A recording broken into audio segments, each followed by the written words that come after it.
yóbbu ko fële et cetera. donc loolu Abdoulaye defoon ingéniosité boobu Abdoulaye defoon defaroon ko ba mën a amee xaalis ci arab yi dafa gars yi dañoo dem ba ci biir xam ne Abdoulaye mii buñ ko dimbalawul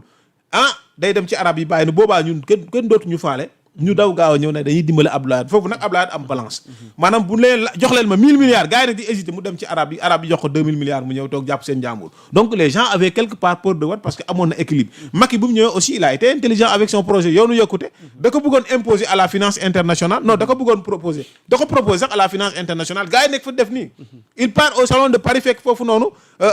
PSE xam ne le PSE les gens acceptent de financer mu xam ne lii c'est des trucs de 20 ans 30 ans 40 ans 35 ans mu dugg ci biir et c'est avec ça qu'il a fait un bon résultat maintenant ñii ñëw ils retournent tout ça ils font tout le contraire de tout ça en plus Sonko toog fii def la curée des finances publiques wax lu ko neex def lu ko neex qu'est-ce qui s'est passé on a eu des problèmes jusqu'à des TRS c'est ce qu'il ne fallait pas faire man je préférais ñu bàyyi chiffre état bi Sonko bañ a def dara ñu bàyyi leen fi ñu nekkoon ci Macky Sall ñu mën a am au niveau du marché régional mais plutôt aussi au niveau du marché international même le marché marché arabe bu ko defee ñun yenn yi yëpp dinañ ñu ko mënoon a Moussa kii yàlla dimbale pour yenn yi mais comme am na je pense que les députés de Takku Wallu loolu ñu def Sénégal képp koo xam ne voté woon nga pour Takku Wallu je pense que da ngaa war a tàccul waa Takku Wallu la majorité aussi qui a voté avec Pastef et les députés de Takku Wallu pour dire oui je vous dis que l'Assemblée nationale est encore dans un autre courant kooku moom man maa leen ko wax te dans les prochains jours vous allez voir parce que d'autres lois vont passer. Qu'est-ce qu'on va voir dans les prochains jours? Non, beaucoup pensent que Diomaye dina dissoudre Assemblée. mais non même tuuti parce que loolu dinañ ci yegg si. voilà mais un acte tamit bi nga xamante ni ñu bëri rafetlu ko tukkee ci Ousmane Sonko mi recadré waat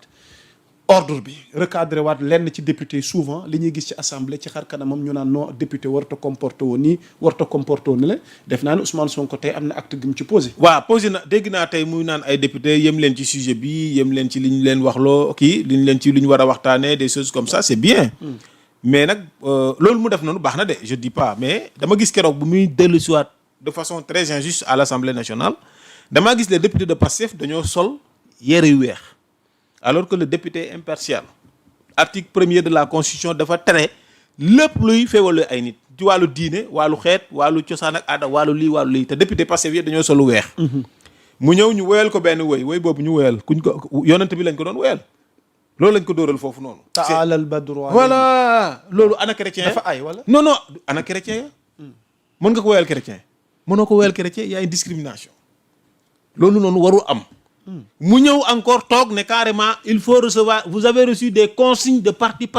Pastef consignes yi ngeen recevoir ci parti Pastef loolu ngeen war a def mais mënu leen recevoir ay consignes ci parti Pastef ba pare ñëw fii di doxalee neneen mais c'est le même gars qui dit que donc mu toog assemblée président assemblée naan respecter leen consigne parti ba pare tam naan kii c'est lui d'abord qui doit se mettre dans la veste d'un homme sincère et honnête li mu def tey baax na mais na ko kon ne def du lekk tab bu mu joxati ay consignes waa parti Pastef c'est pas son rôle le député est impartial le député c'est quelqu'un de neutre c'est un député élu au suffrage universel pour défendre le peuple sénégalais point c'est tout voilà ñu dellu soit tuuti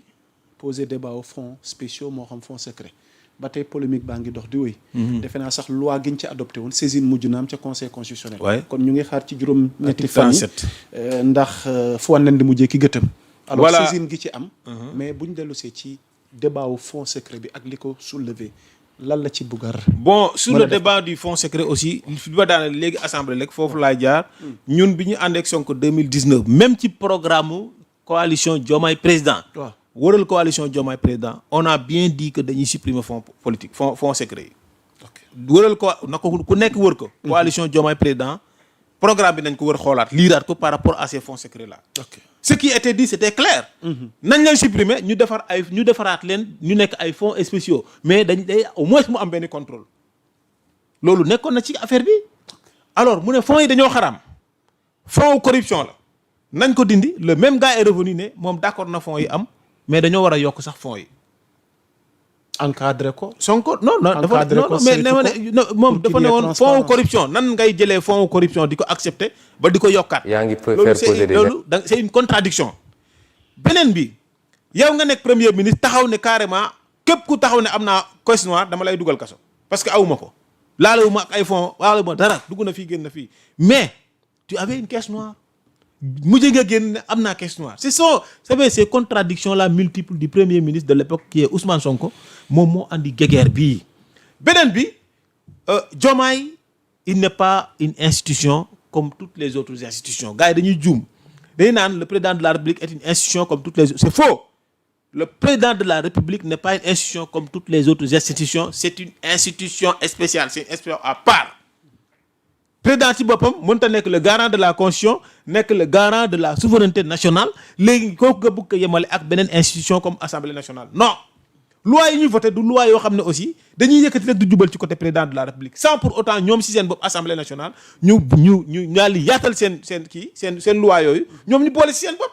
boo ne président dafa war a def déclaration de patrimoine à l'entrée et à la sortie mais war nga wax ne premier ministre doit le faire même tous les fonctionnaires c'est que tous les fonctionnaires au Sénégal yaatal nañ ko non yaatal nañ ko mais dañ ne premier ministre président assemblée ak président de la République man je veux que tous les membres du gouvernement tous parce que le premier ministre est le chef du gouvernement donc moom bu defee déclaration de patrimoine à l'entrée et à la sortie normalement il doit aussi présenter la déclaration de patrimoine de ses députés à l'entrée comme non de ses ministres à l'entrée et à la sortie le président de l'Assemblée nationale aussi dafa war a def déclaration de patrimoine à l'entrée à la sortie présenter waale aussi la déclaration de patrimoine de ces de ces députés à l'entrée comme à la sortie les directeurs généraux les PCA tous ces gens-là doivent le faire tous képp ku gérer des fonds publics à l'entrée da nga war a def déclaration patrimoine à la sortie da nga war a def déclaration patrimoine donc je demande le ministre de la justice garde des Sceaux l'excellent ministre d'ailleurs donc qu'il fait des efforts d'élargir sur tous les membres du gouvernement tous les députés tous les PCA et tous les directeurs généraux ainsi que tout Sénégalais qui gère des fonds publics quiconque qui gère des fonds publics jusqu'à ceux qui gèrent des banques publiques ou autres ay agences publiques wala ay entreprises publiques tous ces gens-là doivent faire la déclaration patrimoine à l'entrée comme à la sortie loolu warta nekk problème mais quant à maintenant ñu bëgg di xawi suturé di dem ci président rek lu ñu wax ne Diomaye dafa war a def nii Diomaye xaalis bu mu yor leeralu ko pire xaalis bi Diomaye yor yow yaa ngi fa doon dem Diomaye di la bokk dara foo teg loolu luy sa preuve mais